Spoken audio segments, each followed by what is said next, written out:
Sunday morning. Every Sunday morning, Jake watched his family drive away, and they always urged him to come. He'd shrug his shoulders and say, "Not today." They lived out in the country. Country church was just over the hill, and though Christians flourished all about him, he just couldn't understand the phrase, God's will. And though the Spirit lived inside him and often tugged inside his heart, Jake struggled with this Jesus guy and the Holy Spirit. He couldn't understand that part.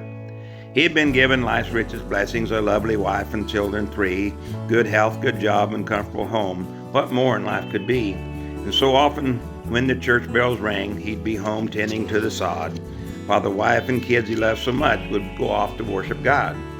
This happened every week, of course. In Jake's house lived the Holy Spirit, but Jake could not identify. He could neither see nor hear it. It happened on a Christmas Eve. The family once again had heard the calling. They'd left old Jake at home again outside. The snow was falling. The wind was blowing from the north. The weather elements were helter-skelter. And as Jake looked outside to see, he could see the birds were seeking shelter. The sun had set outside. It was dark. The birds detected warmth from light, and they flew into the window panes. Why on this particular night? Jake became increasingly concerned. How could these birds be he lure? He plodded slowly to the barn in hopes their paths detour. He turned on lights, opened the doors. The barn would improve their fate, but the birds kept hitting the window panes. He tried hard to communicate. Dozens of birds had hit the glass, falling dead into the snow, and hundreds more would join them. How were they all to know? He coaxed them with some bread and grain. He tried to drive them from his place. He mumbled words repeatedly, first trying to lead them and then to chase. The birds kept coming more and more until Jake felt totally defeated.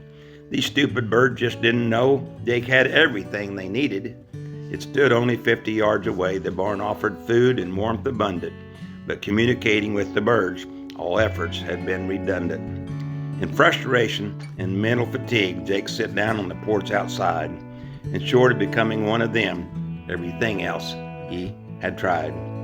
To be a bird, to talk to them, to explain the warmth so near.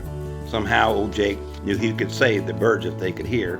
And like a sudden bolt it came, lightning flashed inside his soul. God too had felt frustration with man. Communication too was his goal. To be as man, to be one of them, to understand man's dilemma, to walk the walk and talk the talk. God came to be like him. For 40 years Jake had heard the teachings of Christ's glory. For 40 years it fell on ears like the birds in this simple story. It never once occurred to Jake that God could be frustrated until the church bells rang that night, and with the birds, Jake related. Inside Jake there burned a light he'd felt but couldn't see. Jake humbly dressed himself to go to worship with his family. 40 years he'd reaped the benefits of the Spirit working peace and love. For 40 years he couldn't see, just like a talking to a dove. But Christmas Eve, Jake figured out God's gift to man intended. God, Jesus, the Holy Spirit, it must be comprehended. Made Jake's story land on open ears. When eyes and hearts ask, what does it mean? God sent his Son to live with man, and the Holy Spirit is in between. There are many Christmas stories, and all share a spatial glow. But the greatest gift we all receive is when our God we get to know.